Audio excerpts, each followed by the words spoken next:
things you don't fuck with, my money on my family. I don't play that shit, I flip and go schizo. All this rapping bullshit will go straight out the window.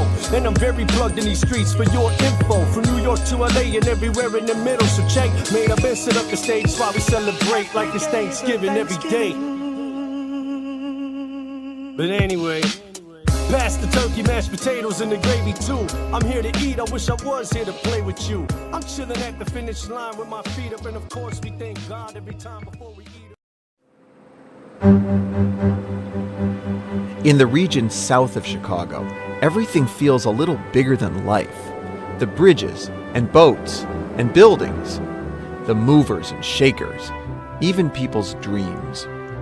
In this program, you'll see how famous industrialists shaped Chicago's south suburbs in northwest Indiana. There's the largest steel mill in the Western Hemisphere, one of the world's first airports, and a quarry like a man-made canyon 40 stories deep. You'll see radical experiments in town planning, like Park Forest, and surprising architectural gems by Frank Lloyd Wright and others in places like Blue Island and Chicago Heights. You'll find some of Chicago's most beautiful suburbs: Homewood, Flossmoor, Olympia Fields, and more. Astonishingly, this region has one of the most diverse natural environments in the country, despite a century of industrial development. It's an area rich in African American history, from the Underground Railroad to pioneering aviators, entrepreneurs, athletes, and entertainers. You'll meet the villainous, the virtuous, and some of the most outrageous people America has ever seen. I'm Jeffrey Baer. Ride along with me on the railways, highways, and waterways south of Chicago.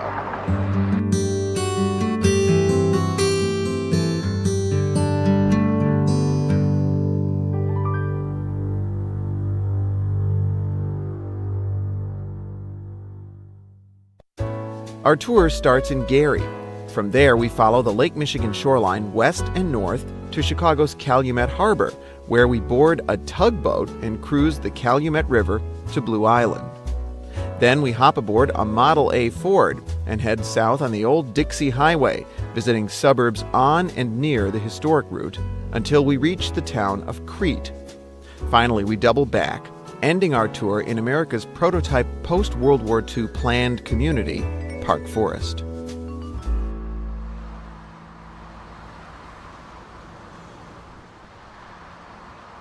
Here's what you probably know about Gary, Indiana. It's seen better days. It's struggling with urban blight and crime and unemployment. And here's what you might think is the reason: the collapse of the steel industry in a one-industry town.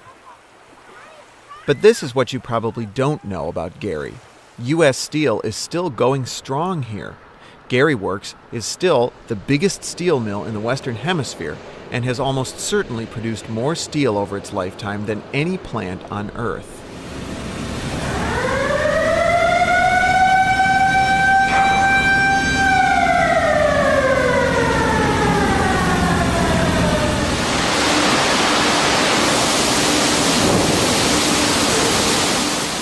This part of the plant, called the strip mill, is the most productive of its kind in the world.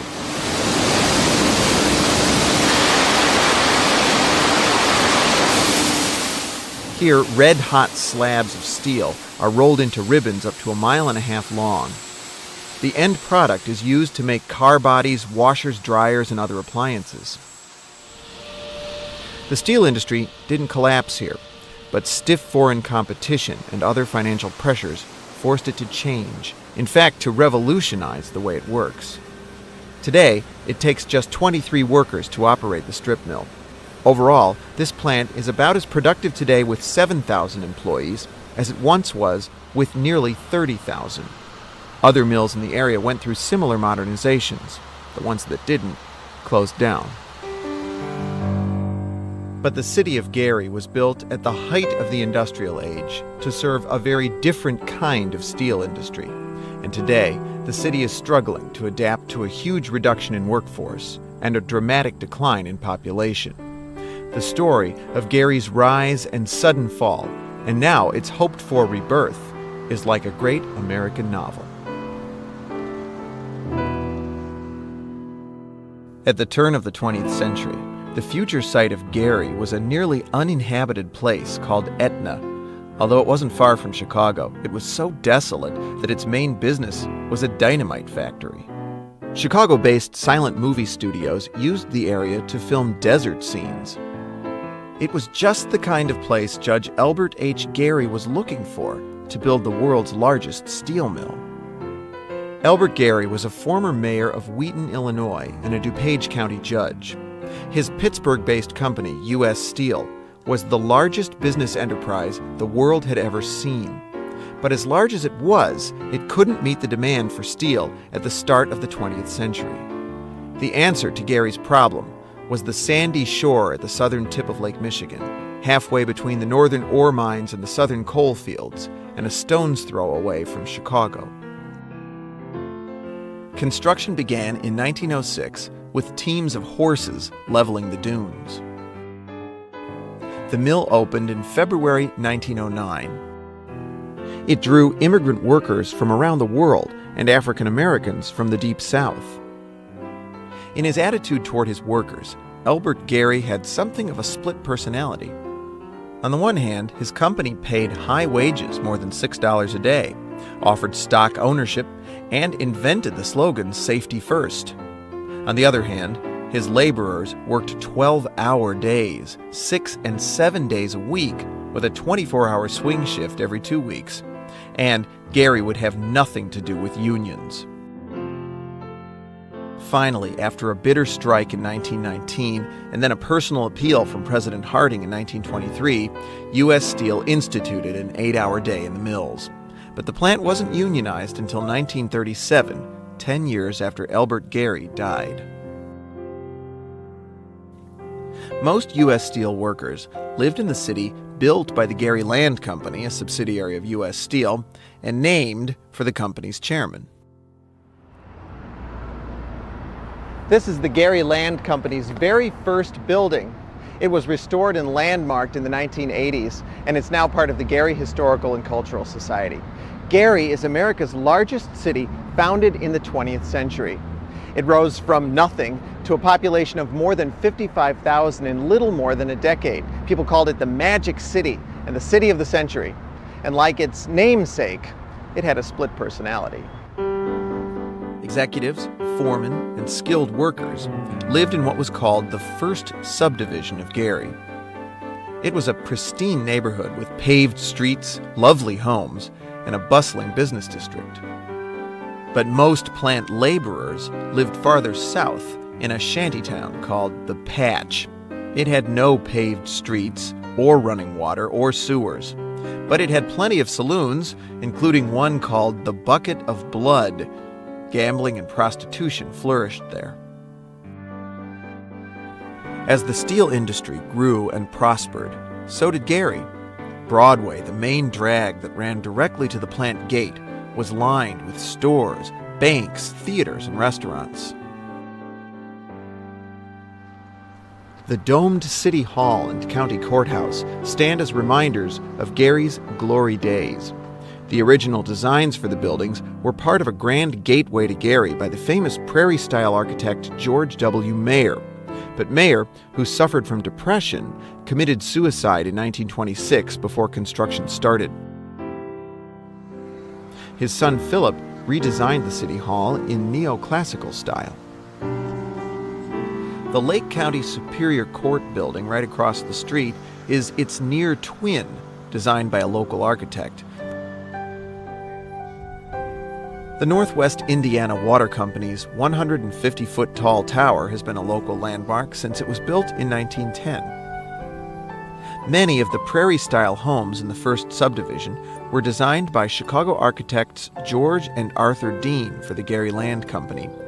They used mass production techniques to make amenities like fireplaces and built-in bookcases affordable to working-class homebuyers, according to architectural historian Christopher Meyer. Today, many of them have been abandoned or torn down. Frank Lloyd Wright was another architect who dreamed of bringing great design to the masses. Wright's ambitious plan for American system-built houses involved the use of interchangeable prefabricated elements, but only a few dozen were ever built. This one, built in 1916 for insurance executive Wilbur Winan, has been vacant since the 1970s. The house has gone through several owners in the last few years, according to Meyer. The current owner has done some restoration work since these pictures were taken in the fall of 2003. This house, from the office of Frank Lloyd Wright, is lovingly maintained by its private owners. It was built in 1909 for building contractor Ingwald Moe. Even Thomas Edison had a concept for affordable housing that was tried in Gary, the concrete house. Edison promoted the houses as maintenance-free, indestructible, and low-priced. But the equipment needed to build the homes turned out to be too expensive, and the concept never really took off. This once abandoned row of concrete houses in Gary's Horace Mann Ambridge neighborhood was refurbished in the 1990s and sold to low-income home buyers. One owner reports her only complaint is that hanging pictures requires special heavy-duty nails. The schools were as revolutionary as the town and the mill, but Superintendent William Wirt's experiment in progressive education was short-lived.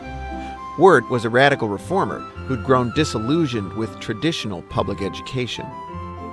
He built huge schools and put all grades from kindergarten through junior college under one roof. His schools stayed open 12 hours a day, 6 days a week, year-round. They were surrounded by huge parks and playgrounds and had every conceivable facility. Students attended school for 8 hours a day, rotating through equal periods of work, study, and play, so that every part of the building was in use at all times. Gary schools became a model for school systems all around the country. But the Gary Plan caused a riot in New York City when a progressive mayor implemented it there in 1917. The opposition mayoral candidate convinced immigrant parents it was just a scheme to turn out cheap labor for large corporations, and they took to the streets. Later, an independent study discredited many elements of the plan, and by the 1930s, the Gary schools adopted a more conventional system. Gary's first Wirt school, Emerson, is still standing. Today, it's a magnet school specializing in visual and performing arts. Another of Gary's surviving architectural gems is this bathing pavilion at Marquette Park Beach, completed in 1921. It's the work of the same architects who designed the City Hall complex we saw earlier, George W. Mayer and Son. It mixes neoclassical and prairie influences. The building now houses an aviation museum honoring the famous African-American Tuskegee Airmen who fought in World War II. It also honors Octave Chanute, who experimented with gliders on the dunes here and helped the Wright brothers create their first successful airplane. Mayer and Son also designed the nearby recreation pavilion at Marquette Park, completed in 1924. Here they used Italian Renaissance and prairie elements. This picturesque lagoon in Marquette Park used to be where the Grand Calumet River flowed into Lake Michigan, but a canal created way over in Illinois in the 1800s actually reversed the flow of the Calumet River, and the former river mouth filled in with sand, creating this lagoon. As we'll see, almost all of the waterways and much of the landscape in this area have been altered over the centuries by industry. But some business interests saw northern Indiana's natural beauty as an asset. The South Shoreline Railroad promoted the region to its Chicago passengers as a resort area.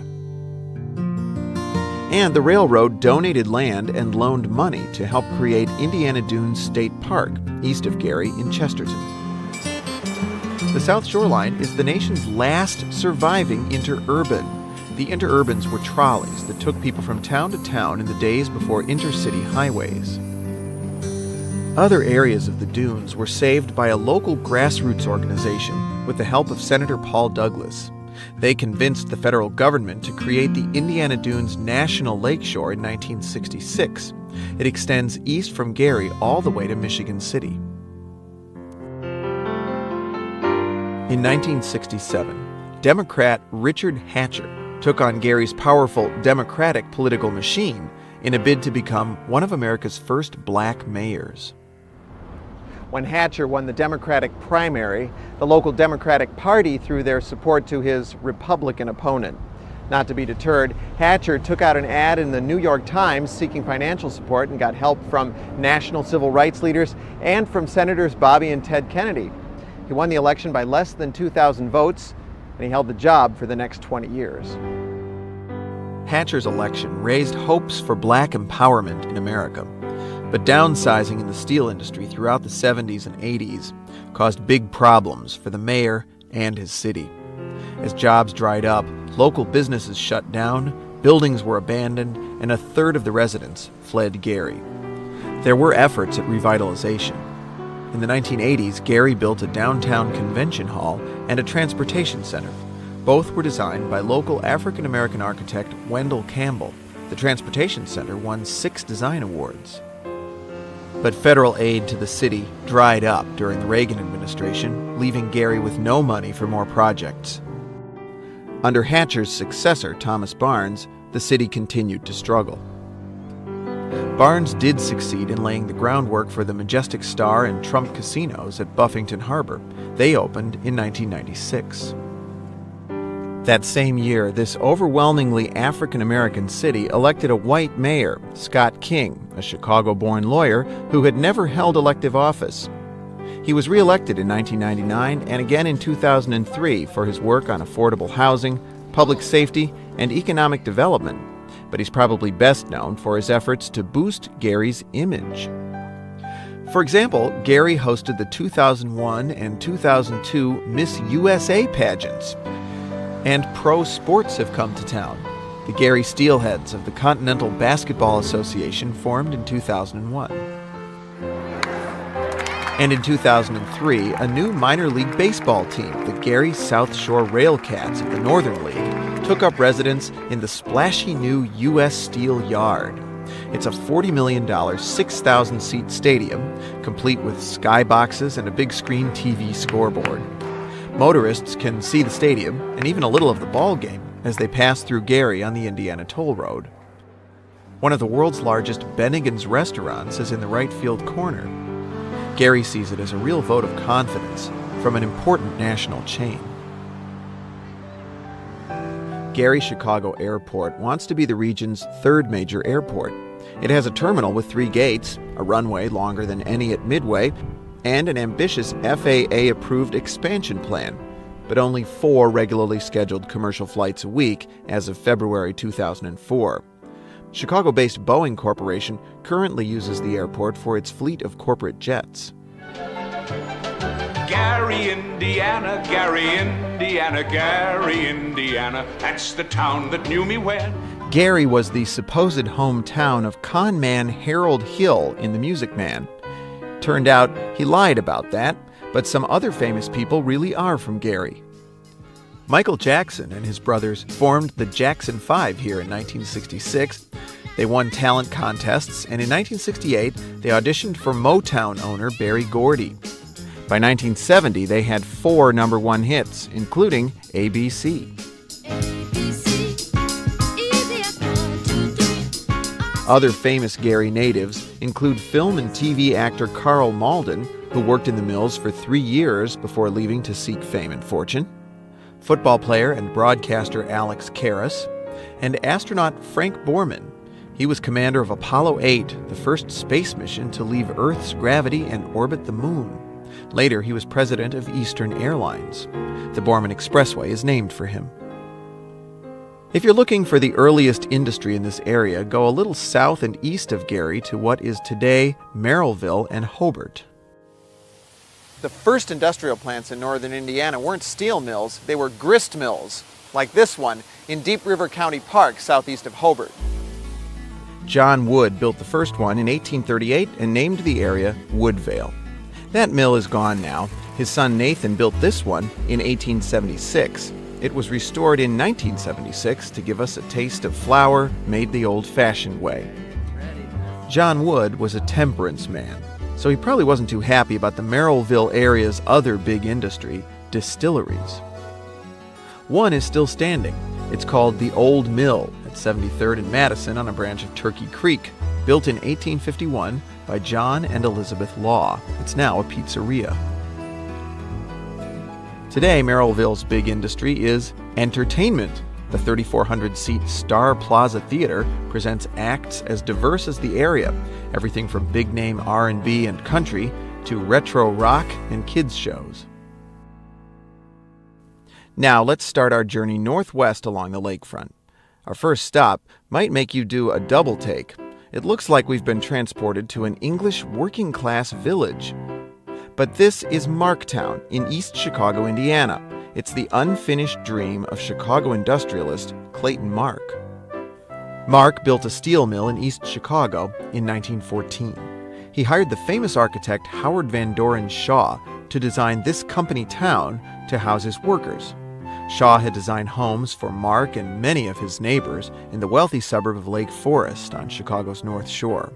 For Marktown, Shaw drew inspiration from the English Garden City concept of the 19th century. As in Gary's first subdivision, workers lived in multi-unit buildings or freestanding homes of varying sizes depending on the employee's rank. The plan included parks, schools, theaters, and a shopping center modeled on Shaw's innovative Market Square in Lake Forest. Only 4 of Marktown's 23 planned sections were ever built. That's because the mill fell on hard times after World War I, and Clayton Mark sold it to Youngstown Sheet and Tube Company in 1923. All of the nearly 100 original Marktown buildings are still standing, and tours of the town are available. Marktown was placed on the National Register of Historic Places in 1975. Today, this English village is populated almost entirely by Latinos. Many work in nearby industrial plants. The European-scale streets are so narrow that homeowners park their cars on the sidewalks and walk in the streets. That fact earned the town a place in Ripley's Believe It or Not. The old Mark manufacturing plant is now owned by International Steel Group, or ISG. It's the second biggest producer of steel in the United States after U.S. Steel. You don't see many 5-year-olds in a steel mill, but this little girl dedicated the very first blast furnace in East Chicago in 1907. Her name was Madeline Block, and the mill belonged to her father, Philip D. Block. His company, Inland Steel, was Clayton Mark's East Chicago rival. Throughout her life, Madeline Block came back to christen every new blast furnace at Inland Steel, and all were named for her. In 1980, at age 78, she dedicated Madeline No. 7, the largest blast furnace in the Western Hemisphere. Inland built its East Chicago plant on a huge man-made peninsula with a harbor and a canal leading to the Grand Calumet River. Today, the company is called Ispat Inland. The corporation's majority owner is East Indian, and Ispat is the Sanskrit word for steel. In 1997, East Chicago got its first casino boat. Today, it's called Harrah's. You could say that John D. Rockefeller was the first to discover Indiana's Lake Michigan shoreline as a land of opportunity for heavy industry. His Standard Oil Company started building an oil refinery in Whiting, Indiana in 1889. The refinery's main product back then was kerosene for lanterns. Gasoline was considered a waste product. It was routinely discarded. Eventually, the refinery grew to be the largest in the nation. But the refinery's home, Whiting, is Indiana's smallest city at 1.76 square miles, according to the book A Native's Guide to Northwest Indiana. Whiting is named for Herbert Pop Whiting, who was an engineer on the Michigan Southern. Now, every account I've read of the history of this town tells of how Pop Whiting either heroically or recklessly ditched his freight train on a siding here in this uninhabited place in 1869 in order to avoid being overrun by a faster-moving passenger train that was bearing down on him from behind. What none of these accounts explains is how you ditch a train. which has no steering wheel and runs on tracks. But however he did it, he earned himself immortality in the process. Our next stop is Hammond, named for George Hammond, the man who invented the refrigerated rail car. Okay, if you're a Chicago history buff, I know what you're thinking. The famous meatpacker Gustavus Swift is usually given credit for that. But that's only because Swift's cars more frequently made it to their destination without falling off the tracks. George Hammond established a meatpacking plant here in 1869 and realized he could revolutionize the beef industry by shipping dressed beef in rail cars chilled with ice. The problem with Hammond's system was that the big, heavy beef carcasses were hung on hooks inside the car so that they wouldn't come in contact with the ice and discolor. But when the train would round a curve, the carcasses would swing wildly, sometimes rocking the car off the tracks and causing a train wreck. That's according to Doug McGinnis, writing in Beef magazine.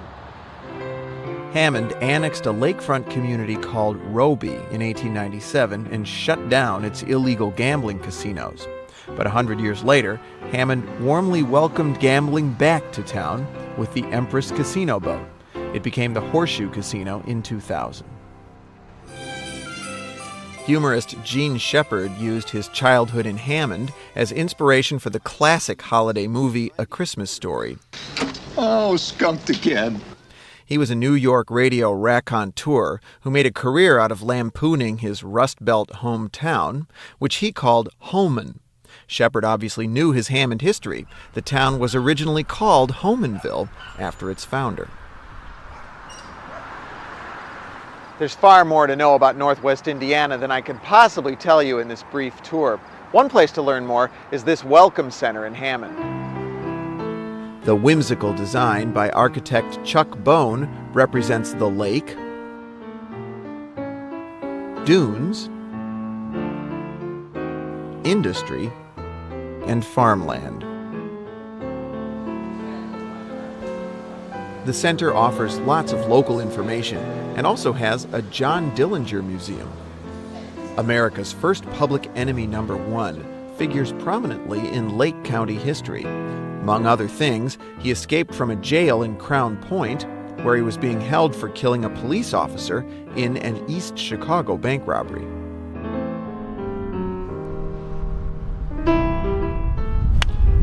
This is probably not an attraction you'd expect to find in such a heavily industrialized area, but the new Lost Marsh Golf Course is just one of many industrial sites around here that have been returned to open land and public access. These natural-looking hills are actually old piles of slag, a waste product that steel mills routinely dumped in molten form in low-lying remote areas. Later, slag was dumped in landfills. Now, environmentalists are seeing old fill sites like this one as opportunities. In addition to reclaiming and restoring open lands, environmentalists are preserving remnants of the natural landscape that somehow survived 100 years of industrialization here. Like Wolf Lake, which straddles the Illinois-Indiana border. In the days before modern refrigerators, the Knickerbocker Ice Company harvested ice on Wolf Lake in the winter.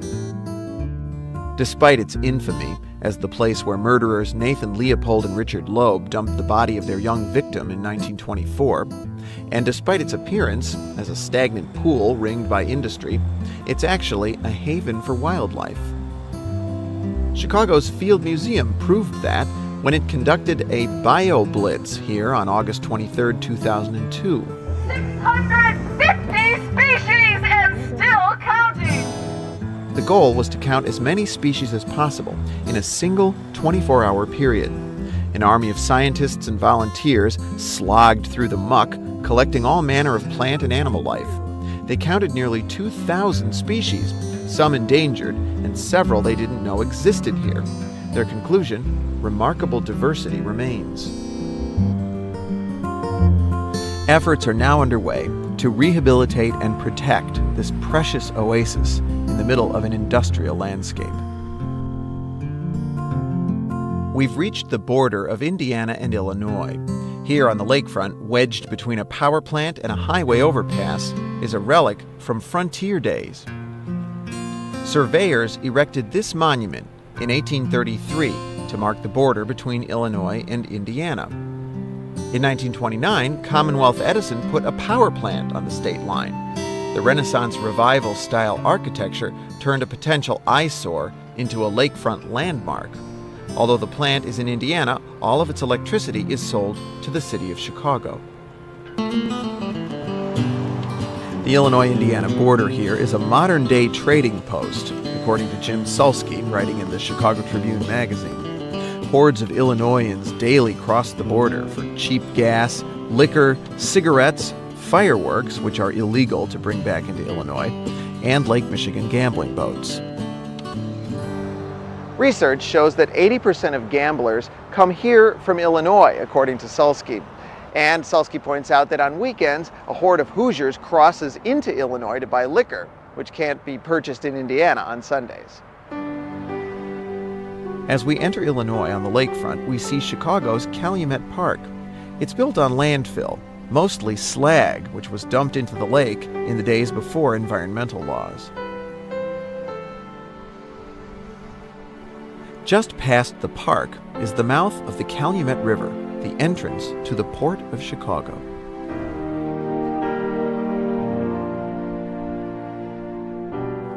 You probably don't think of Chicago as one of America's great port cities, but as of 2002, it was the 26th busiest port in America, surpassing such famous maritime cities as Boston and Seattle, according to the Illinois International Port District's executive director.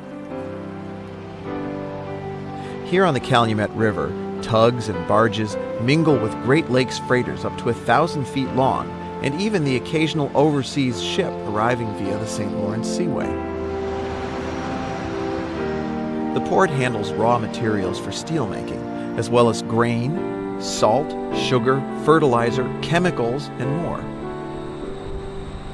Until the 1870s, Chicago's main port was downtown in the bustling Chicago River. But after the Great Fire of 1871, port activity moved to the Calumet River.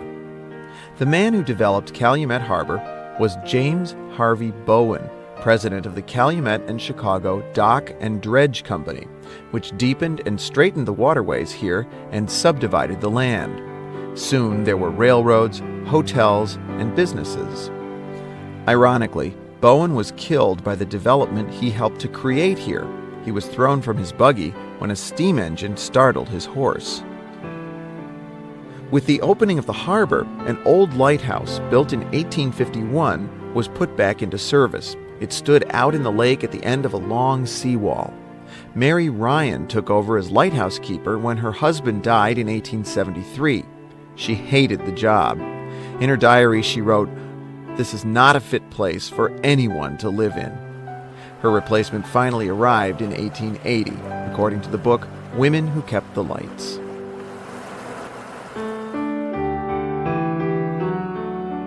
At the mouth of the Calumet River, this now abandoned site was once U.S. Steel's famous Southworks. In its heyday, the plant employed 20,000 workers, including Chicago's first Mexicans. They settled in the surrounding Chicago neighborhood of South Chicago. Our Lady of Guadalupe on 91st Street is the oldest Mexican parish in the Chicago area, and it's the national shrine of St. Jude. The parish had more Vietnam War dead than any parish in the United States. A monument to them was erected in 1970 across the street from the church. The Mexicans who settled here were following in the tradition of earlier immigrant groups who came to South Chicago to work in the mills and established churches as soon as they could. Poles, Slovaks, Irish, Germans, and Scandinavians. African Americans also came for jobs in the mills. They formed a congregation in 1917 that became Pilgrim Baptist Church. They moved into this building at 91st and Burley in 1945. It was used in the Blues Brothers movie.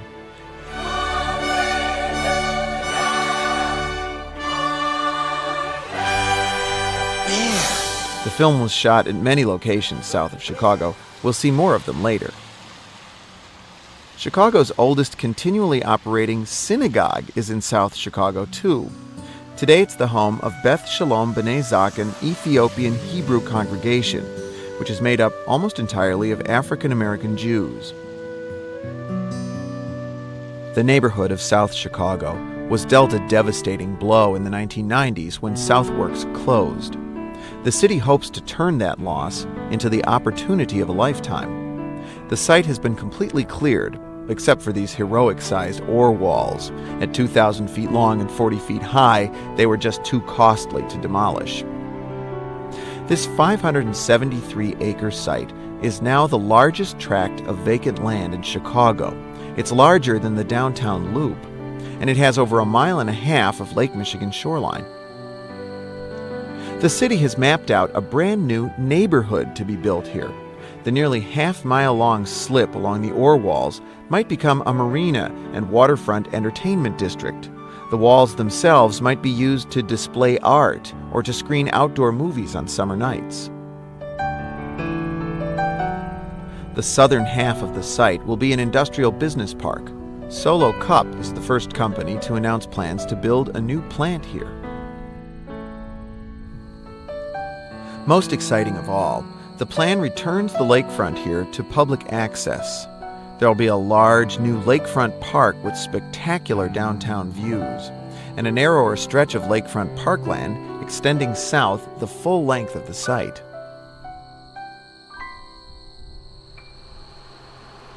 Now let's follow the Calumet River for the second leg of our journey. We'll travel in true Calumet River style on this tugboat supplied by Holly Marine Towing. Holly Marine stands on the very spot where nearly 200 years ago an enterprising settler named Johann Mann established a ferryboat crossing.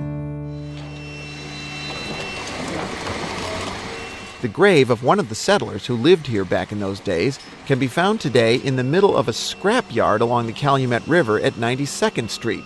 He was Andreas von Zerngibbel, who died in 1855.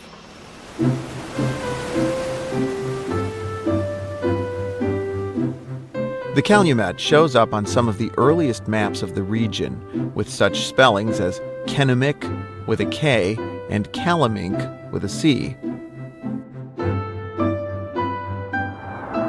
Calumet is a Native American word translated as, among other things, peace pipe and deep still water.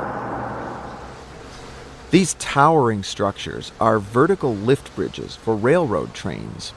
The span rides up and down between the towers to allow boats to pass underneath. 3 of the 4 bridges built side by side here in 1915 are still standing, although only one is still in use. As impressive as the railroad bridges are, they're dwarfed by the next bridge. It carries the Chicago Skyway over the Calumet River. With more than 12 stories of clearance, it's Chicago's highest and longest bridge. According to urban legend, the Skyway was built by Mayor Richard J. Daley so his family could have a quicker route to their vacation home over in Michigan. But it was actually built to avoid tying up traffic on Southside city streets with a flood of motorists from the newly completed Indiana Toll Road. Travelers avoided the Skyway in droves, preferring the longer but free interstate routes. Tolls were raised to cover revenue shortfalls, and that reduced traffic even more. It turns out the Skyway was just a little ahead of its time. Traffic more than doubled between 1993 and 2003 with the growth of casinos and residential development in northwest Indiana. A 4-year, $250 million renovation started in 2001.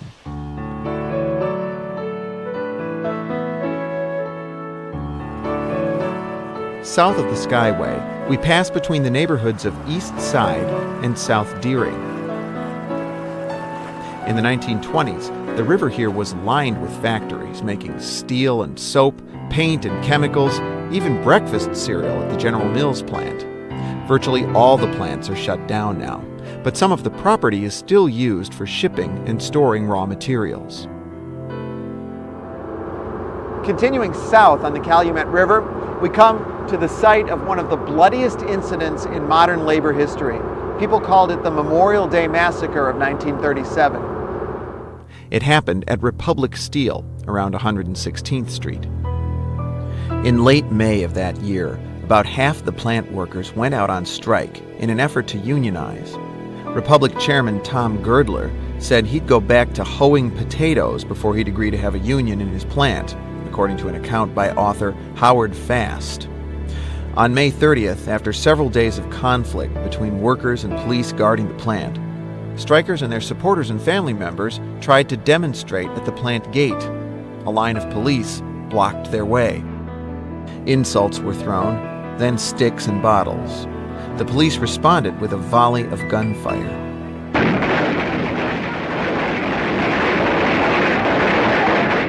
Ten demonstrators were killed, and many police and protesters were injured. The strike against Republic and other so-called little steel companies was eventually broken. The companies weren't unionized until 1942, after the federal government mandated union elections.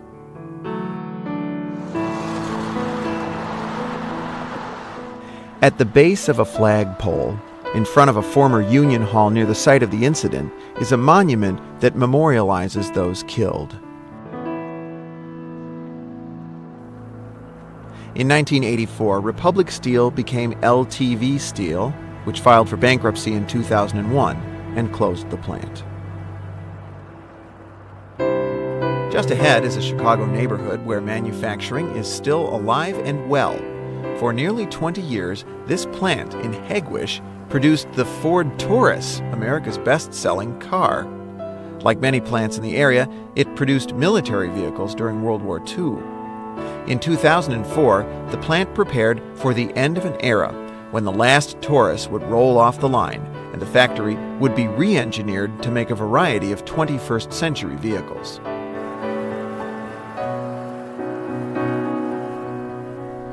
Hegewisch is also the site of Chicago's only operating sawmill. It's at Calumet Harbor Lumber Company, which is a fourth-generation local business.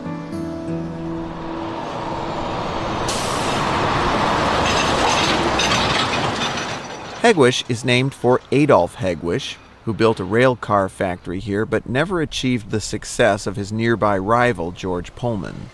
The Chicago Sun-Times' Mike Houlihan wrote that folks in this isolated blue-collar enclave make Mike Ditka look like a ballet dancer. They take special delight in the struggle of outsiders to pronounce their neighborhood's name, Hegewisch.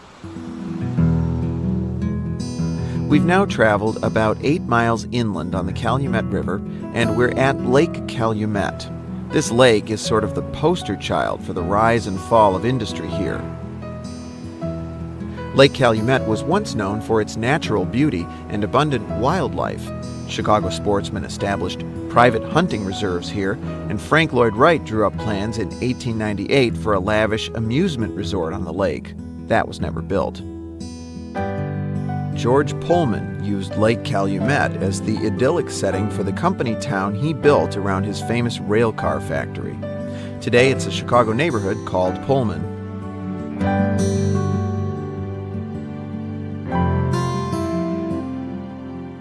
As industry and shipping took over the region, Lake Calumet was reshaped again and again, and its flat prairie shoreline has been replaced by a mountain range of landfills. The last major alteration of this lake was in 1958, when it was deepened and long peninsulas were added to serve as slips for the large foreign freighters that were expected to arrive with the opening of the St. Lawrence Seaway. But the industry switched to containerized shipping, and few large ocean-going ships ever used this port.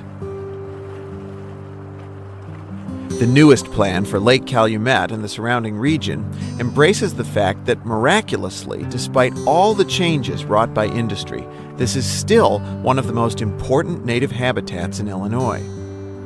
The city is offering tax incentives for industry to build on thousands of acres of available land here. At the same time, the city's plan and a suburban counterpart will protect thousands of acres of marshes and prairie scattered around the region and will develop new natural areas on abandoned industrial sites along transportation and utility corridors. Even areas set aside for industrial development will be landscaped with native plants. The city has raised $7.6 million to build an environmental center to open in 2006 on Hagwish Marsh, right across the street from the Ford plant.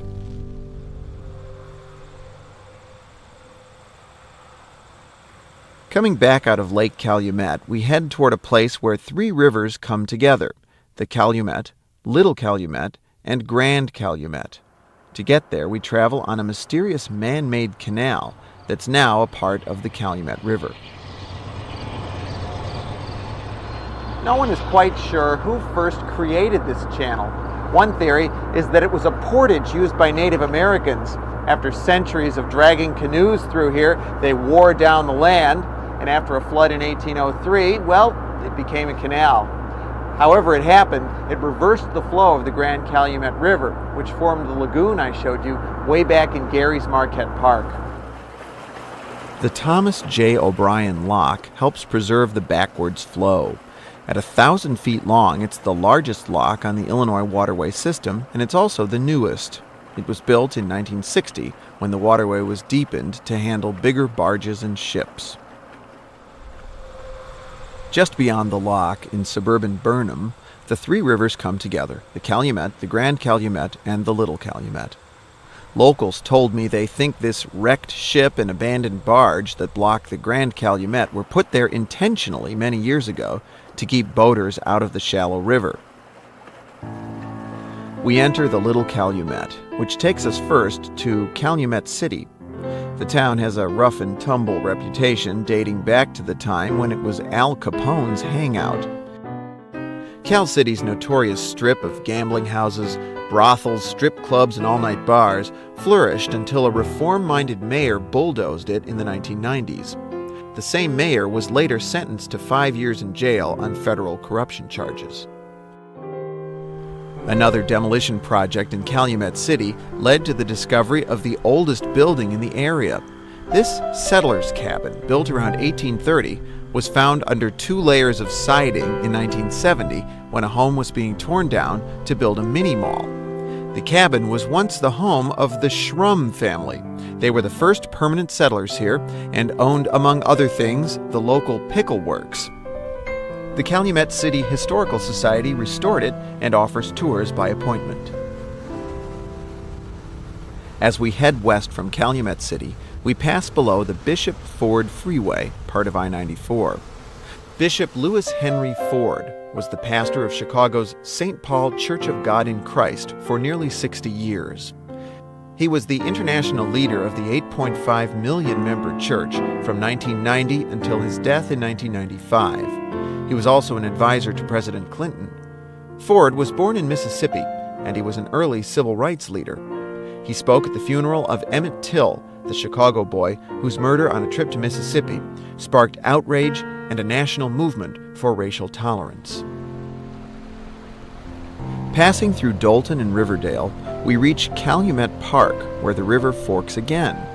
If we were continuing on the Little Calumet, we'd take a hairpin turn and head back east toward Indiana, but we'd run aground in the shallow water long before we got there. Instead, we'll continue west on the Cal-Sag Channel, yet another man-made waterway. The Cal-Sag Channel runs through a shallow valley that geologists called the Chicago Outlet. The ancient valley drained excess water from Ice Age Lake Michigan as the glaciers melted. The water ran into what is today the Illinois River. This channel was completed in 1922 as part of a system of man-made waterways that divert wastewater away from Lake Michigan. Just ahead in Blue Island, the channel feeds a man-made waterfall. It makes for a nice park, but it wasn't built for looks. It's one of several aeration devices built to breathe life back into the area's overworked waterways. It puts air into the water to encourage fish and plant life. We'll hop off the boat in Blue Island and begin the third leg of our journey. Yes, Blue Island really was an island in prehistoric Lake Michigan, what geologists call Lake Chicago. When the waters receded, the island became a ridge rising 40 feet above the prairie, visible for miles around. Now, why was this island blue? Well, there are several theories about the origin of the name. According to an 1834 account, the ridge, when viewed from a distance, appeared to stand in an azure mist of vapors. Another early account called it an island in a sea of blue irises. Development started with the Blue Island House Hotel in 1836. Norman and Julia Rexford were the proprietors. The American House Hotel arrived in 1844 on a raft. It was shipped down the Calumet River from Indiana, where it had served as a courthouse for 8 years. Blue Island was the brick-making capital of America, or of the world, depending on who was doing the boasting. In truth, many towns south of Chicago made tons of bricks and tons of money from glacial clay beneath the soil. The town nearly went up in flames in the wee hours of May 18, 1896. The Great Blue Island Fire destroyed 3 square blocks of the main business district in just 4 hours. Fortunately, much of the town's historic architecture survived.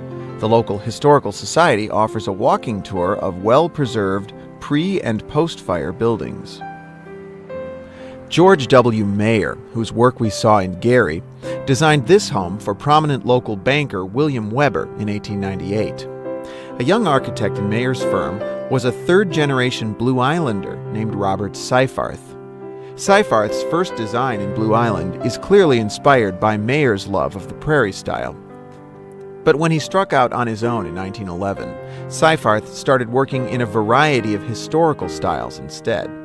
He designed 8 homes for family and friends in Blue Island between 1903 and 1950, and all are still standing.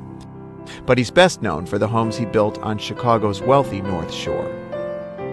If you're a Chicago architecture buff, this house will truly startle you. Bertrand Goldberg created this international-style design in 1939 for a local doctor, Aaron Heimbach. Goldberg later gave us more sculptural modern buildings like Chicago's Marina Towers.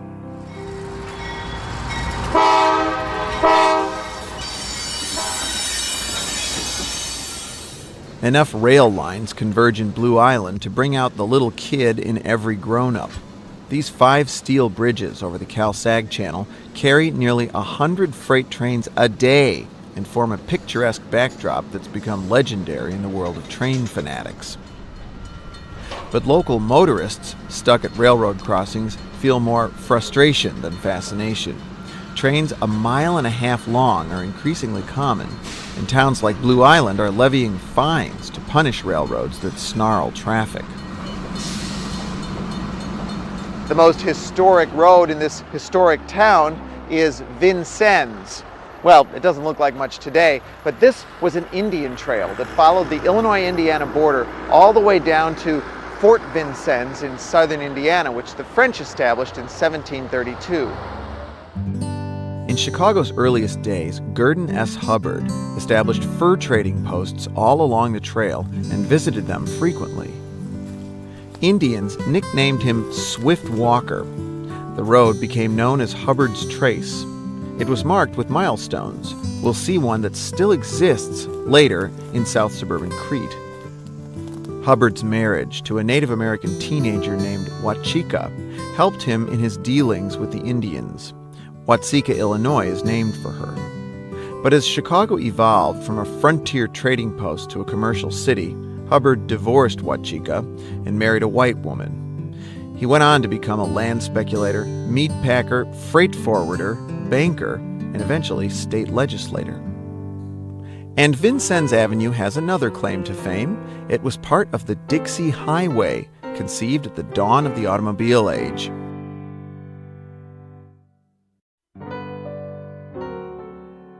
This part of our tour takes us south along the Dixie Highway through a string of historic suburban towns. But first, let's visit a town just west of Blue Island, Robbins, the first municipality in the northern half of the U.S. incorporated and governed entirely by African Americans. Some blacks settled here in the 1890s. More came around 1910 when a white developer named Henry E. Robbins began selling local property at affordable prices to African Americans and also to interracial couples and mixed-race people who were shunned in both white and black areas. Shortly after Robbins' death, the town's black and interracial residents formed a government and filed papers to incorporate the town. But they didn't have the money to pay the incorporation fee. The late developer's son paid the fee, earning the right to name the town in honor of his father. Among the first settlers were Samuel and Lydia Nichols, whose granddaughter, Robbins' native Nichelle Nichols, grew up to play Lieutenant Uhura on Star Trek. Nichelle had been a singer in the Duke Ellington and Lionel Hampton bands. After her first season of Star Trek, she was ready to quit the show. She thought her role was minimized because of discrimination. But Martin Luther King persuaded her to stay with the series because he believed she was a positive role model. She participated in TV's first interracial kiss with William Shatner as Captain Kirk. After her career on Star Trek, she helped NASA recruit the first women and minority astronauts for the Space Shuttle program. This impressive modern mansion belonged to S.B. Fuller, one of the first African-American millionaires. Fuller grew up poor in Louisiana, and he only had a 6th grade education, but he believed he had the power to succeed against any obstacle. His first job was as a door-to-door salesman. Then, in 1935, with a $25 investment, he opened up a cosmetics company. Eventually, he owned or controlled 8 major corporations, including a newspaper chain. Fuller alienated civil rights leaders in 1963 when he made a speech suggesting that African Americans needed to take more initiative in business and education instead of blaming their problems on discrimination. Despite his controversial views, Fuller inspired and even mentored many successful African American entrepreneurs. The town of Robbins helped blacks achieve new heights in another way. A group of black aviators established an airport and flying school here in 1931. The pioneers were Cornelius Coffey and Willa B. Brown, who were later married and who taught many future Tuskegee airmen. Also John Robinson and Janet Harmon Bragg, who later became the first black woman to earn a commercial pilot's license. Just 2 years after the airport opened, the hangar and 3 airplanes were destroyed in a windstorm and the airport closed. In 2003, on what would have been Cornelius Coffey's 100th birthday, this marker was erected to show the spot where the airport once stood.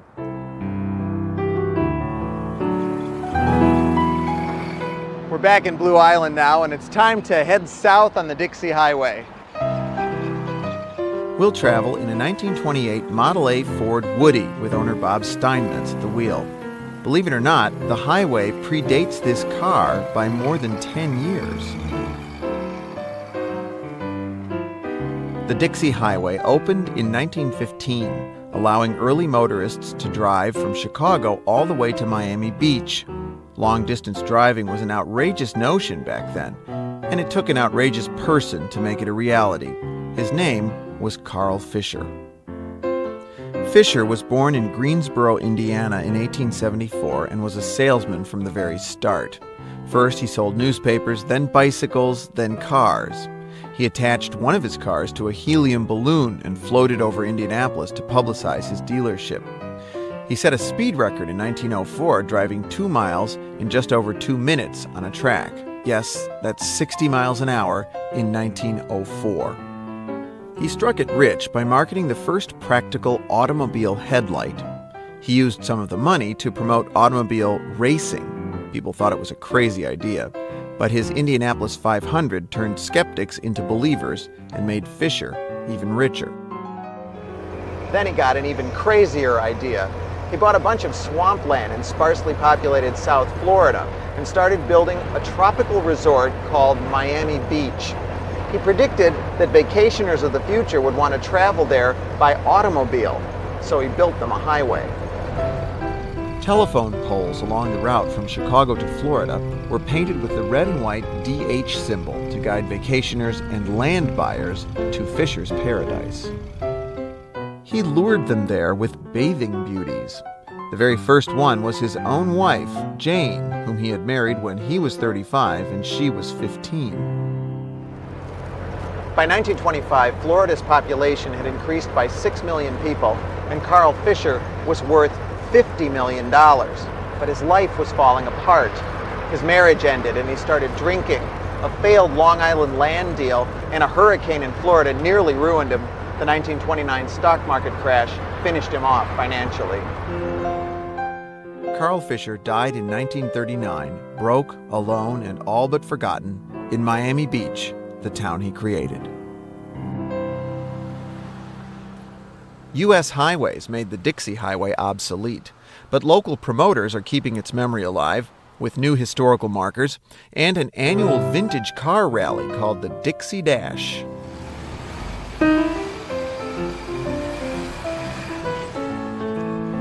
Heading south from Blue Island, we pass between Posen and Dixmoor and come to Harvey, a historic town named for not one, but two Harveys. Harvey L. Hopkins, who founded the town's first industry, Hopkins Mower Works, in 1880, and the more famous Turlington W. Harvey, who created a model industrial town here starting in 1890. This was to be a wholesome temperance town. Turlington's publicity boasted, "Here's the chance for the man who is toiling in hot, dusty city factories, living in crowded rooms without a breath of fresh air, to work in large, roomy buildings and own a home in a purer atmosphere." Within 3 years, the town had more than 5,000 residents. Visitors to the Chicago World's Fair of 1893 made special trips to see this modern marvel. They called it the Magic City. The population grew and industry thrived until the 1960s. Many of the nation's biggest companies had plants here, like engine maker Alice Chalmers. African Americans have a long and important history in Harvey. Schaefer AME Chapel, established in 1896, long before its present building was built, was the first black congregation in the South Suburbs. In 1899, world-famous evangelist Amanda Berry Smith built an orphanage here for black children. Amanda Smith was born a slave in 1837. As an adult, she was twice widowed, and only one of her children survived, but nothing shook her faith. She put on a Quaker-like costume and went on the road to preach temperance and the gospel. Her powerful oration and singing voice drew crowds across America, Europe, India, and Africa, even though many male preachers in her own AME church resisted the idea of a woman minister. In the 1890s, she moved to Chicago intending to retire. Instead, she established the Amanda Smith Industrial Home for Colored Orphan Children, which she located in Harvey because it was a temperance town.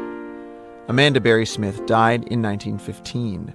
The Chicago Defender called her the greatest woman that this race has ever given the world. She was buried here in Washington Memory Gardens in Homewood in a modest grave. Unfortunately, her orphanage struggled financially after her death, and then it burned to the ground in 1918. A special marker was placed on her grave at a ceremony in 1991. By 1990, Harvey's population was economically depressed and 80% black. Housing experts say Harvey's white population followed the jobs out of town, but blacks weren't as able to move because of long-standing patterns of segregation. First of all, until 1948, homeowners could legally restrict the sale of their property based on race. In fact, it was part of the real estate industry's code of ethics to encourage racial segregation. Blacks were also shut out of post-World War II GI housing because federal loans were for new home construction, virtually all of which was taking place outside of areas where blacks could live. And banks routinely turned down African Americans for home loans. Even after restrictive covenants were ruled illegal, realtors maintained what historian Larry McClellan calls a dual housing market, showing some properties to whites only and others to blacks only. This set up housing patterns in Chicago and its suburbs that have only recently started to change. Dixie Square Shopping Center, shuttered in 1979, it's a monument to hard times in Harvey.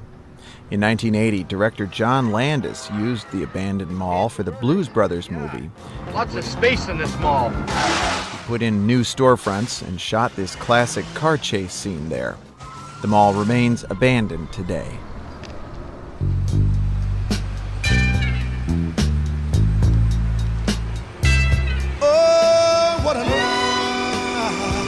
The legendary R&B group The Dells have been called the pride and joy of Harvey, Illinois. They met at Thornton Township High School in 1953. They're among the Rock and Roll Hall of Fame's 2004 inductees. Painter Ivan Albright was born in Harvey in 1897. His famous grotesque figures might have been inspired by his job making watercolor paintings of wounds for the Army in World War I. Much-loved Chicago Cubs announcer and former infielder Lou Boudreau was also born in Harvey. As a player-manager, the Good Kid led the Cleveland Indians to victory in the 1948 World Series. Dreesen Street is named for Harvey-born comedian Tom Dreesen. He opened for Frank Sinatra for over a decade and headlined in Las Vegas and Atlantic City. Dreesen has appeared on The Tonight Show more than 60 times and was a guest host for David Letterman.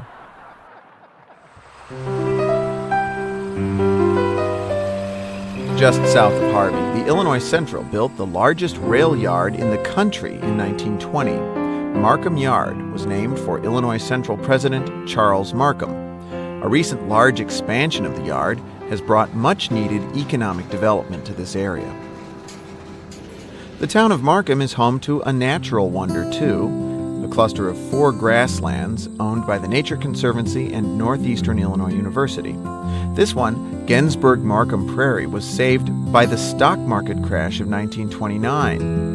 That's one of the things I learned from naturalist Mark Panzer. He said the land was slated for development in the 1920s and bulldozers had even cut roads through here, but the Depression ended the plan and the prairie grew back. It was rediscovered in the 1960s by a university professor visiting family in the area. Careful management has resulted in one of the highest quality grasslands in the Midwest. In fact, it's been declared a National Natural Monument. It wasn't industry that first changed the natural landscape in the south suburbs. It was farming. Here in South Holland, east of Harvey, the farmers were Dutch and deeply religious. God will provide. That was the motto of the widow Antje Parlberg. Her family's ordeal coming to America was a real test of that faith. It started in 1847 when they left Holland in search of religious freedom. But on the voyage to America, things turned tragic for the Parlbergs.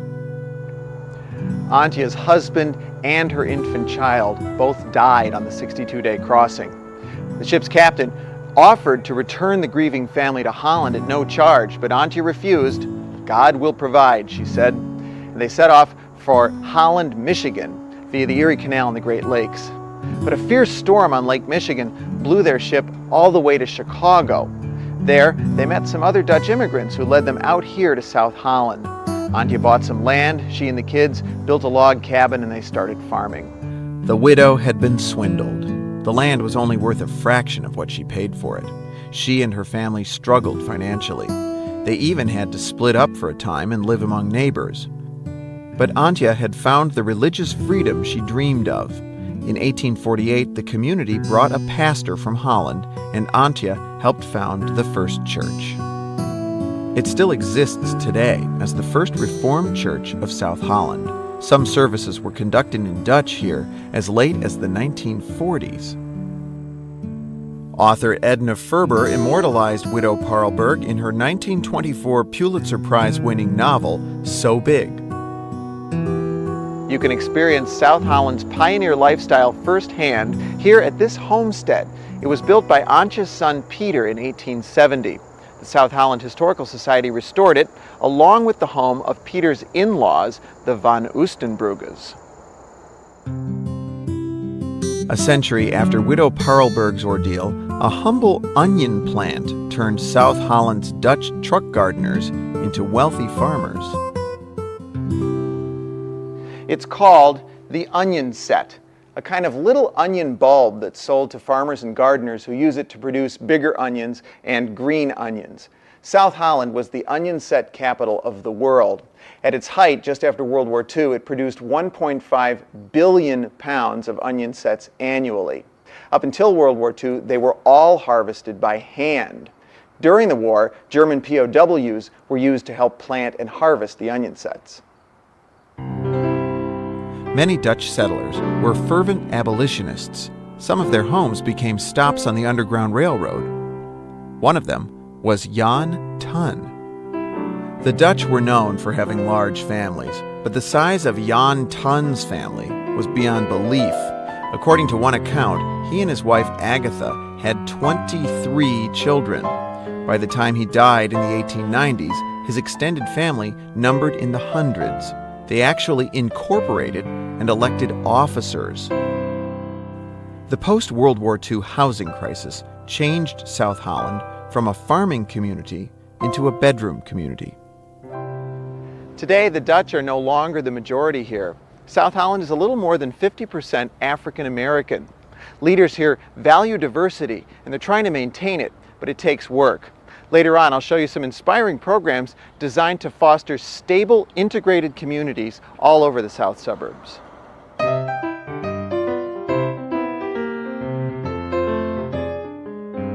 Another suburb east of the Dixie Highway is Thornton. Now, Thornton is best known for a hole in the ground, a very, very big hole in the ground. This is Thornton Quarry, one of the largest limestone quarries in the world, according to its owner, Material Service Corporation. Stone is blasted loose daily. Then it's loaded onto trucks with 100-ton capacity and taken to a crusher that grinds up solid rock like hard candy. The crusher processes 2,600 tons per hour. Just about any concrete road, sidewalk, or building you encounter in the Chicago area is made from Thornton limestone. The quarry is about as deep as a 40-story building is tall. This is the deepest part of the quarry, 400 feet down. That's actually groundwater cascading down the walls. It collects in what's called the sump, where the water is recirculated and used for processing the stone. The quarry is 1.5 miles square and occupies 2/3 of the town of Thornton. Streets there are cleaned daily to minimize the dust. The quarry also installed an expensive system to wash dust off truck wheels before they leave the yard. The limestone in this quarry was once part of a coral reef at the bottom of a warm, shallow ocean that covered this entire area millions of years ago. Pick up a rock here and you'll find 400-million-year-old fossils. At the current rate of production, it'll be another 50 years before Thornton Quarry is exhausted, which is pretty amazing when you consider that quarrying first started here in the 1850s. When early quarry workers got thirsty, they might have wet their whistles with beer brewed nearby on the banks of Thorn Creek. A German immigrant named John S. Bielfeldt built this brewery in 1876. Beer was brewed here during Prohibition, possibly under mob control. Federal agents raided the brewery, smashed the vats, and poured thousands of barrels of illegal brew into Thorn Creek. Today, it's a restaurant named for a former owner whose husband was supposedly bumped off by Al Capone. The story is fictitious, but fans of the paranormal swear the place is haunted by victims of the mob.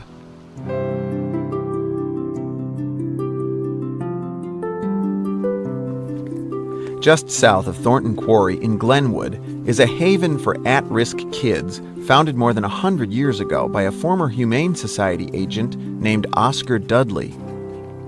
In the 1880s, Dudley went looking for stray animals on Chicago's streets, but he came to feel that Chicago had more homeless and neglected kids.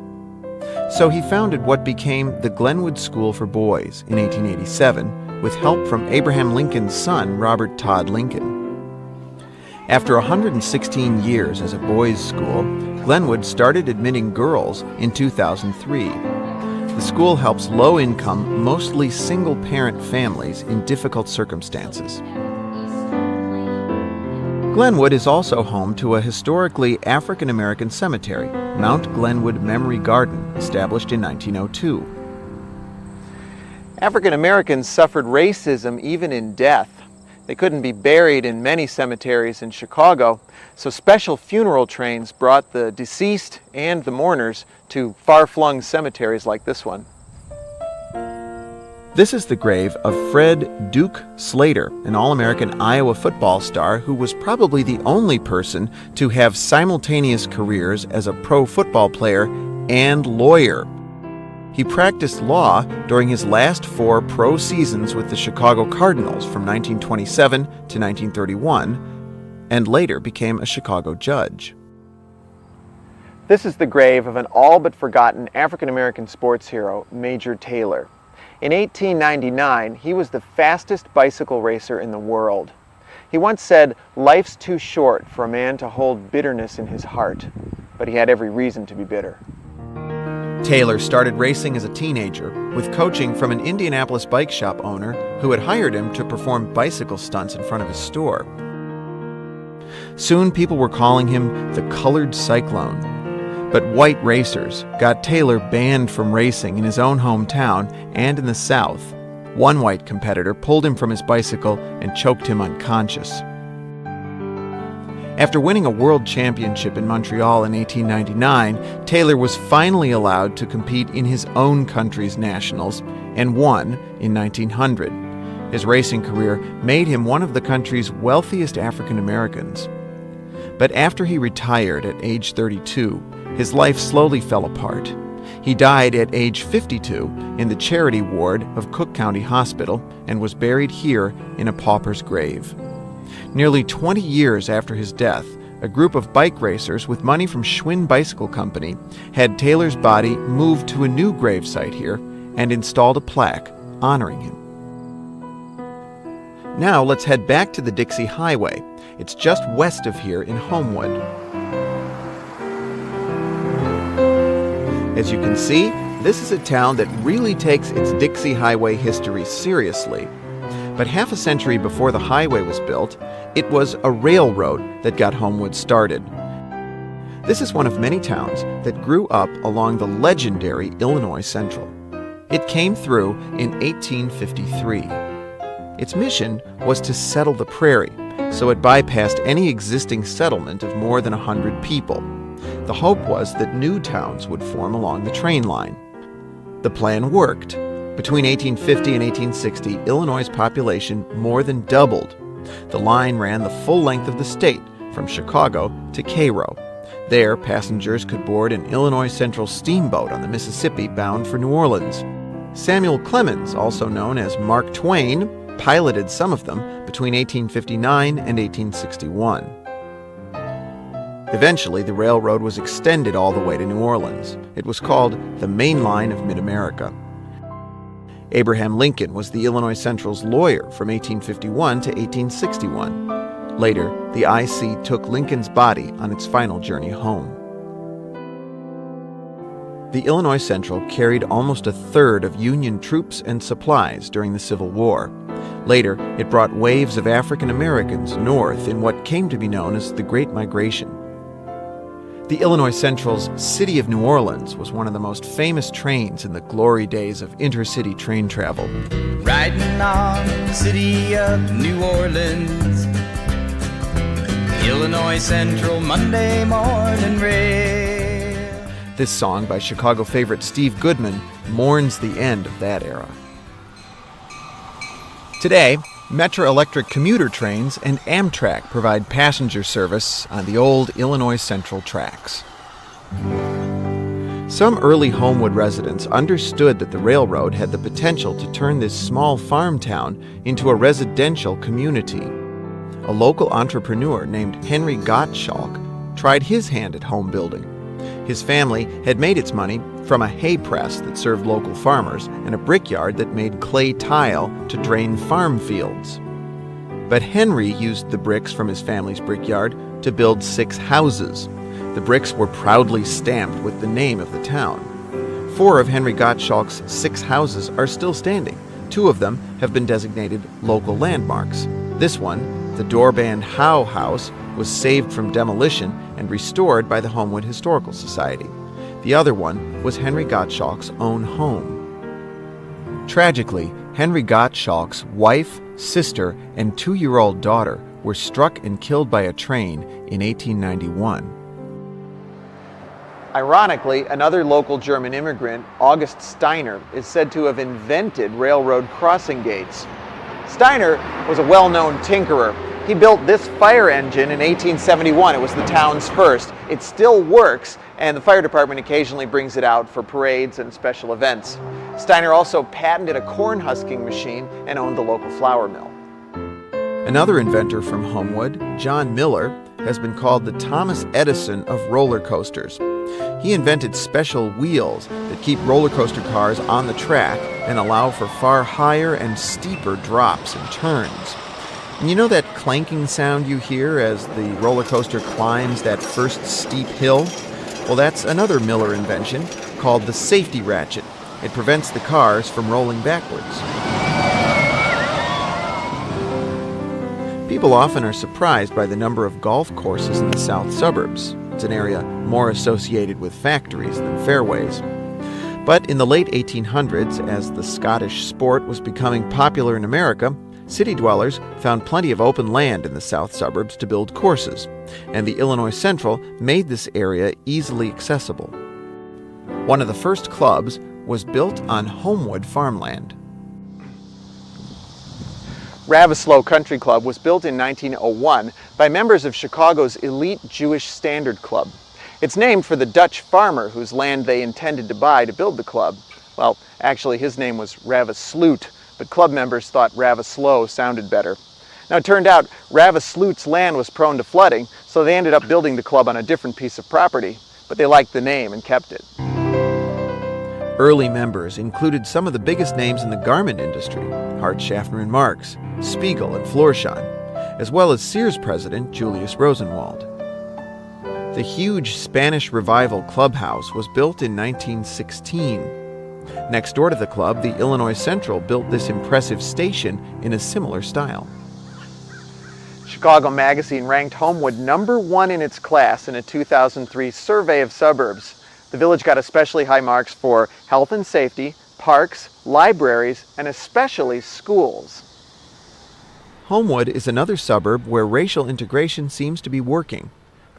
Housing experts cite the highly rated Homewood Flossmoor High School as a reason why people of all races want to live here and in neighboring Flossmoor. Flossmoor started out as a German farm town. So where did the Scottish name come from? You guessed it, golf. A couple of Hyde Park executives opened the first country club in the area here in 1899. Originally, it was called Homewood Country Club, but later it and the town were given the Scottish name of Flossmoor. Yes! Many streets were also given Scottish names. Others were named for golf and golfers. The Illinois Central put a station at the golf course. This not only helped the golfers, it helped the railroad's struggling real estate venture here. The Illinois Central bought 160 acres of land here in the 1890s, but all they really wanted was the dirt. They planned to use it as fill at the World's Columbian Exposition site in Chicago. The dirt proved unsuitable for fill, so they ran the train line out here, subdivided the land, built 6 houses, and put them up for sale, but nobody bought. Residential development didn't take off here until the golf courses were built.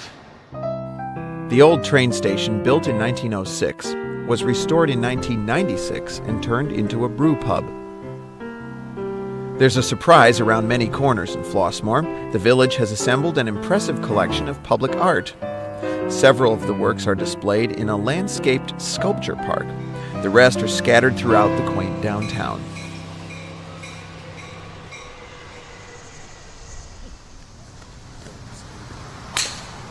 The eyes of the golf world were on the south suburbs in June of 2003 when the U.S. Open was held at Olympia Fields Country Club. The tournament was last held there in 1928. This was once the biggest country club in the nation. It had 4 courses covering 674 acres on land formerly occupied by 20 farms.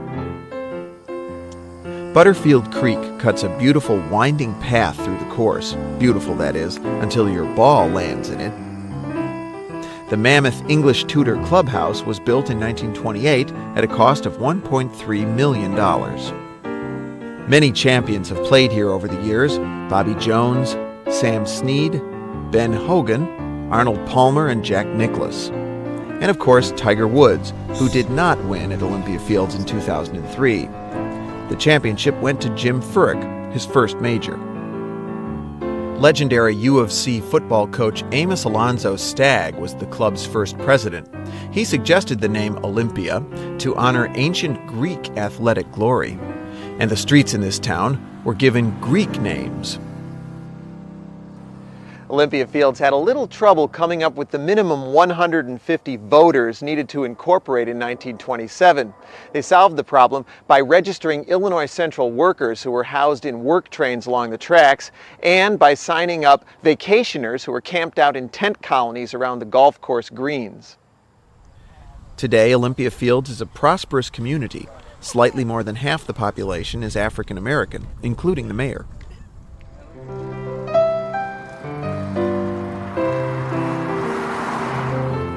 Returning to the Dixie Highway, we continue south and pass the spectacular Art Deco-style Bloom High School in Chicago Heights.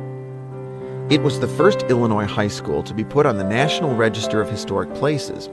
It was built between 1931 and 1934 and features limestone sculptures and frescoes from 1935.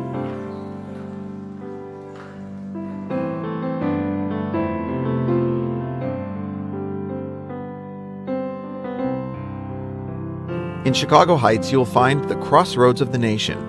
It earned that nickname because this is where Carl Fisher's North-South Dixie Highway intersects America's very first coast-to-coast highway, the Lincoln Highway, which Carl Fisher and others developed even earlier.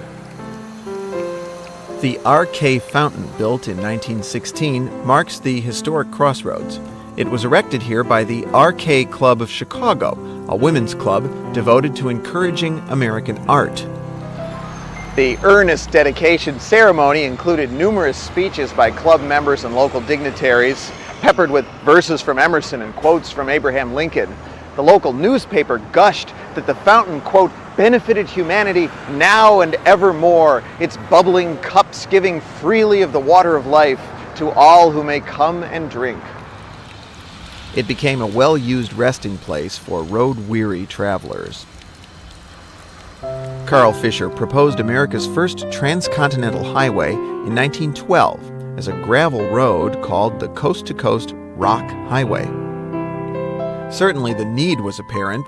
City streets were fine for automobiles, but the rutted dirt roads in the countryside made car travel between cities virtually impossible, especially after a good rain. Financing came from some car and tire manufacturers and from the public. Individual citizens could become members for $5. Packard Automobile Company President Henry Joy suggested that naming the highway for Abraham Lincoln would make contributions seem positively patriotic. President Wilson became member number 1. A winding route from New York City to San Francisco was mapped through 13 states, and the highway opened in 1913. Early travelers camped in fields or rented rooms from farmers. Soon, whole new roadside industries sprang up: service stations, cabins, diners, and souvenir shops. Henry Joy proposed the next big innovation: concrete pavement. To entice the public to pay the costs, the Lincoln Highway Association paved 1 mile in every state. These so-called seedling miles gave the public a taste of traveling in real comfort. In 1919, the U.S. government tested the military value of highways by sending a convoy across the country along the Lincoln Highway. One of the officers on that mission was a young Lieutenant Colonel Dwight Eisenhower. 37 years later, as president in 1956, Eisenhower signed the Interstate Highway Act. The unromantic U.S. highway numbering system, instituted in 1925, put an end to the Lincoln Highway as an official designation. In 1928, to preserve the Lincoln Highway's memory, the Boy Scouts erected concrete markers at 1-mile intervals for the entire length of the old highway. You can still see one of those markers west of here in New Lenox at Lincoln Way High School. One of the school's teachers and his students transplanted it there from Joliet, where it was dangerously close to the road. Chicago Heights was established about a decade before the Lincoln and Dixie highways came through. It was another planned industrial town like Harvey and Gary. Inland steel was the first industry to move here in 1893. One of the earliest subdivisions of the industrial town has been designated the Euclid Avenue Historic District. It stands on the site of an earlier German farming community called Blum, named either for German political martyr Robert Blum or because of the beauty of nearby woods in spring, according to historian Kenneth Schoon. The decline of industry really hurt Chicago Heights' prosperity, and later its reputation suffered. Several public officials, including a former mayor, were jailed for taking bribes while in office, and African American residents filed 2 lawsuits accusing the city of discrimination. But recent city administrations have moved aggressively to make improvements. The current administration has vowed to serve all citizens and all neighborhoods, to balance the books, improve safety, and attract new businesses.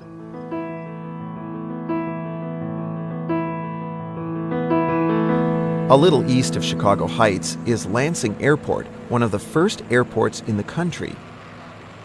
These planes were visiting on a fall day in 2003 as part of a 4,000-mile, 26-city national air tour. It was inspired by the Ford Motor Company's air tours of the 1920s and 30s. They were designed to promote the reliability of air travel to a skeptical public. Lansing was a fitting stop on the tour. After all, Henry Ford built this airport in 1924 to ship auto parts to his plants in this area. His Ford Air Transport Service was the first regularly scheduled airline. Later, the airline was the first to institute commercial airmail. The Lansing Airport's landmark hangar was designed for Henry Ford by Albert Kahn. Kahn was a pioneer of modern industrial architecture. He designed plants for Ford, Chrysler, Packard, and even the Soviet auto industry. This hangar was the first to include a waiting area for passengers. In addition to its historic importance, the airport is a key to the region's economic future with an ambitious expansion plan. Recently, the airport built 3 new hangars and a new $11 million runway. A local Vietnam veteran conceived of this memorial to honor fallen soldiers from Lansing, dating back to the Civil War. He's Tom Liberta, and that's a real Vietnam-era Huey helicopter. When the monument is complete, the hilltop scene will include several life-sized figures depicting a rescue from a battle zone.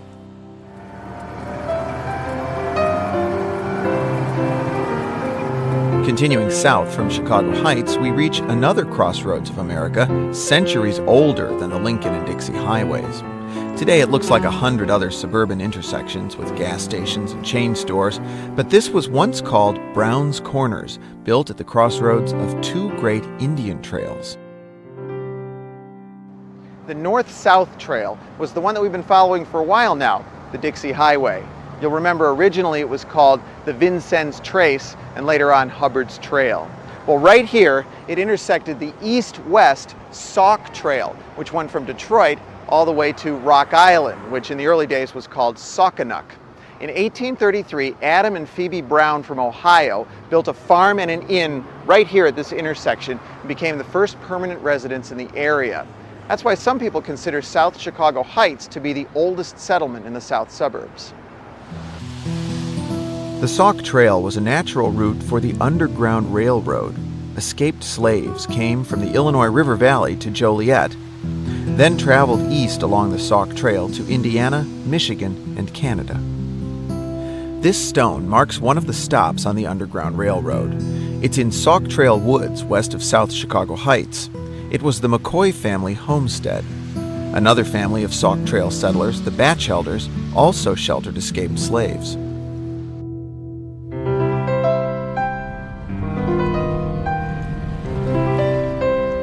South of South Chicago Heights is Stager, where the big industry was not steel or rail cars or sand and gravel. It was pianos. John Valentine Stager, who emigrated from Germany as a teenager, built the world's largest piano factory here in 1891. When the town wanted to incorporate in 1896, Stager offered to pay the $400 fee if they would name the town for him. After incorporation, he was elected mayor. At its height, the factory made 100 pianos a day, using wood from a Wisconsin forest owned by Stager. By 1926, radios had become far more popular than pianos for home entertainment. The company went bankrupt, and the factory was used to make cabinets for the radios that had put it out of business.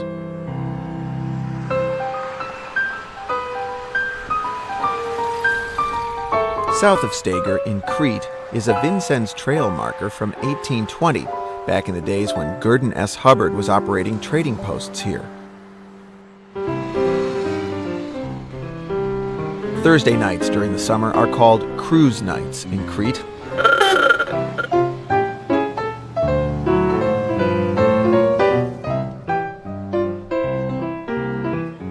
Collectors and fans come to remember the Dixie Highway's heyday and pass on its lore to younger generations. You might wonder how this small Midwestern town came to be named for a Greek island. Settler Willard Wood is said to have chosen the name in 1838 by opening the Bible to a random page. Crete played an important role in the abolitionist movement. There were 3 Underground Railroad stations here.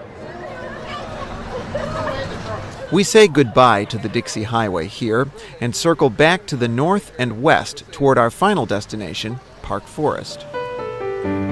On the way, we encounter a really big attraction in the south suburbs, the Nathan Manilow Sculpture Park on the campus of Governor State University in University Park. The 300-acre park contains 22 monumental sculptures.